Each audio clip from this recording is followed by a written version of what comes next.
Shalom, brothers and sisters. I'm back with another video. I'm going to be doing the Kolbrin Bible. Um, what made me want to do this is because I came across some videos recently, and there are some people who are not very familiar with the Kolbrin Bible, so I just wanted to go into it because it actually describes Nibiru. So I just really wanted to go over it with you guys. So on this video, we're going to be getting into chapter 3, which is the Destroyer, part 1 from the Great Scroll.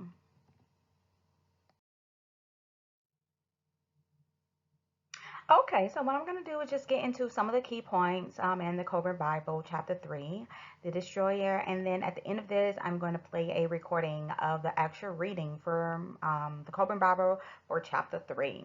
Okay, so with the key points in the Kolbrin Bible, you will see that in this book, you will see that it's basically describing that humanity forgot about the days of the Destroyer, and only the wise know where it went and when it would return in its appointed hour.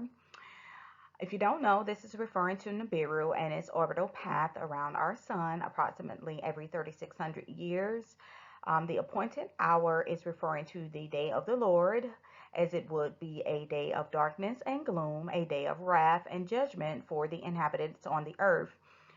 People who read the Bible is pretty much very familiar with this whole day of darkness and about the end times and the day of the Lord. This is referring to the destroyer. This is talking about Nibiru as it makes its journey back to the earth. Okay, now you will also see that a great light appears readily in our skies. Um, as you guys know, I get a lot into the Lost Book of Enki. So, per the Lost Book of Enki, the great planet Nibiru is reddish in radiance because there is a thick atmosphere that envelops Nibiru due to volcanic eruptions. All manner of life is actually sustained by their atmosphere. And during the hot periods on Nibiru, their atmosphere shields or protects their planet from the scorching rays of our sun.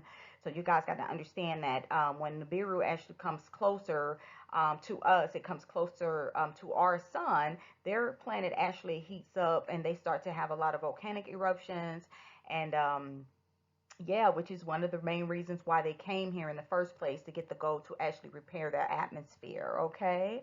But when the destroyer appears, you guys, there will be volcano eruptions on our planet. That's how you will know it's near, okay? There will be wildfires, water will be dried out, and the oceans will boil due to the heat.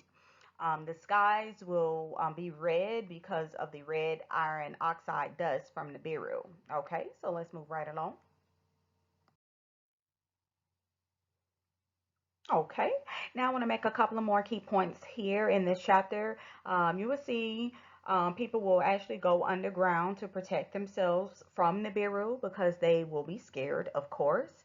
Who wouldn't be? Okay, and you guys already know who are preparing to go underground. So they already pretty much know about Nibiru, which is why they've built the underground bunkers. That is the main reason why. You guys, if you don't know, that is the main reason why they started to construct the underground bunkers a long time ago. I think it's some of this stuff kind of probably began when they even saw it in 1983, somewhere around that time. But anyway, as Nibiru actually comes around, people will be burnt or scorched by the heat of Nibiru or the sun.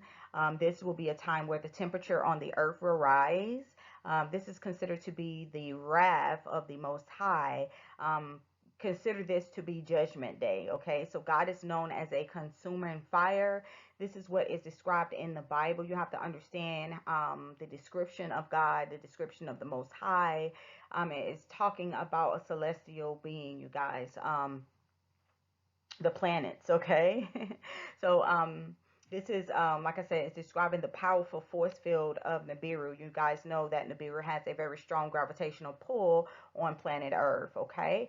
Now Nibiru is the celestial god king who reigns forever in the heavens above the earth, okay? Which means because Nibiru will always return to the earth because of its orbital path in the heavens, okay?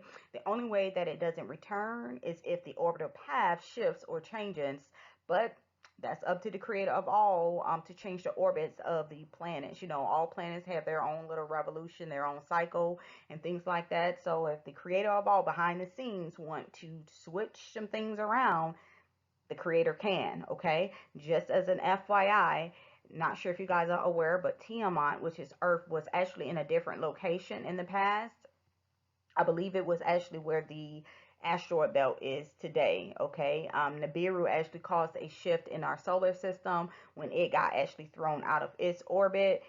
This is something that happened probably billions of years ago, you guys, at the beginning of the creation of the solar systems. And it's possible that Nibiru got blasted out further out because of a possible supernova or something, another event that happened out way in the past that probably had came from a Sirius star system, you guys. This is something way back in the past, you guys. You have to understand this when we're talking about the heavens and the planets and the stars, and things change over time, you guys. So that could be the reason why Nibiru was actually thrown out of its orbit into this long orbital path around our sun.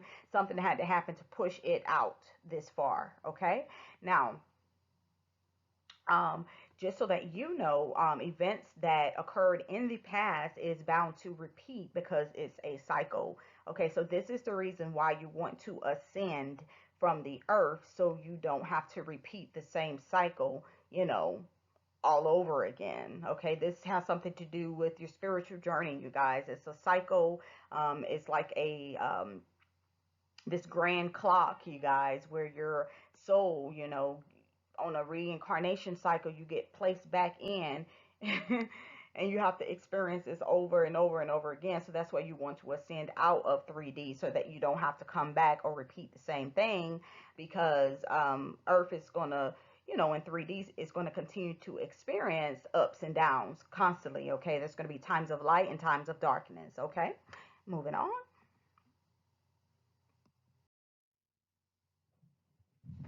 Okay. Now, also, men actually will be deceived in the coming days of the destroyer. The hour of the destroyer will be at hand, and people will be lying about Nibiru's approach to the earth. This is actually happening today, so you can see, you can verify these things yourself in the Kolbrin Bible. The same thing that happened in the past is bound to happen again. That's just what it is, you guys. It's a cycle. You have to understand. It is what it is, okay? So many wise people will actually teach the truth about Nibiru, and they will be preparing for its return. So, you guys, I'm actually preparing you guys for its return. There's a lot of people who don't believe in Nibiru. They say it doesn't exist. They say, you know, we are lying about this thing, but clearly, if the Creator created it, you will see it in the heavens. You will see it. Rise with the sun in the east.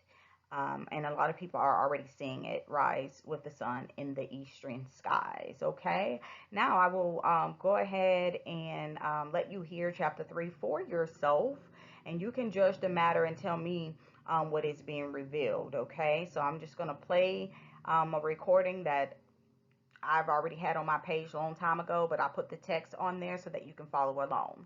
Thank you so much. From the Kolbrin Bible, the Book of Manuscripts. Chapter 3. The Destroyer, Part 1. From the Great Scroll. Men forget the days of the Destroyer. Only the wise know where it went and that it will return in its appointed hour. It raged across the heavens in the days of wrath, and this was its likeness. It was as a billowing cloud of smoke, enwrapped in a ruddy glow, not distinguishable in joint or limb. Its mouth was an abyss from which came flame, smoke and hot cinders. When ages pass, certain laws operate upon the stars in the heavens. Their ways change, there is movement and restlessness, they are no longer constant, and a great light appears redly in the skies. When blood drops upon the earth, the destroyer will appear, and mountains will open up and belch forth fire and ashes. Trees will be destroyed and all living things engulfed. Waters will be swallowed up by the land and seas will boil. The heavens will burn brightly and redly, there will be a copper hue over the face of the land, followed by a day of darkness. A new moon will appear and break up and fall. The people will scatter in madness. They will hear the trumpet and battle cry of the destroyer and will seek refuge in the den in the earth. Terror will eat away their hearts and their courage will flow from them like water from a broken pitcher. They will be eaten up in the flames of wrath and consumed by the breath of the destroyer. Thus in the days of heavenly wrath, which have gone, and thus it will be in the days of doom when it comes. Again, the times of its coming and going are known unto the wise. These are the signs and times which shall precede the destroyer's return. 110 generations shall pass into the west and nations will rise and fall. Men will fly in the air as birds and swim in the seas as fishes. Men will talk peace one with another. Hypocrisy and deceit shall have their day. Women will be as men and men as women, passion will be a plaything of man. A nation of soothsayers shall rise and fall and their tongue shall be the speech learned. A nation of lawgivers shall rule the earth and pass away into nothingness. One worship will pass into the four quarters of the earth, talking peace and bringing war.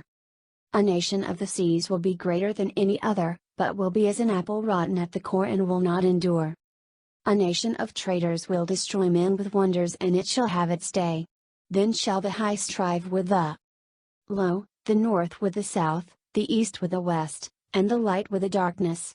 Men shall be divided by their races and the children will be bomb as strangers among them. Brother shall strive with brother and husband with wife. Fathers will no longer instruct their sons and their sons will be wayward. Women will become the common property of men and will no longer be held in regard and respect. Then men will be ill at ease in their hearts, they will seek they know not what, and uncertainty and doubt will trouble them. They will possess great riches but be poor in spirit. Then will the heavens tremble and the earth move, men will quake in fear and while terror walks with them the heralds of doom will appear.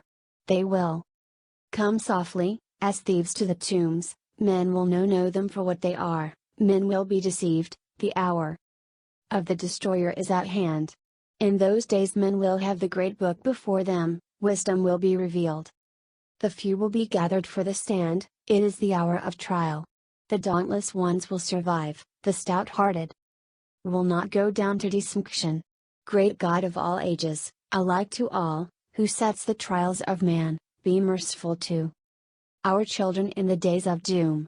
Man must suffer to be great, but hasten not his progress unduly. In the great winnowing, be not too harsh on the lesser ones among men. Even the son of a thief has become your scribe.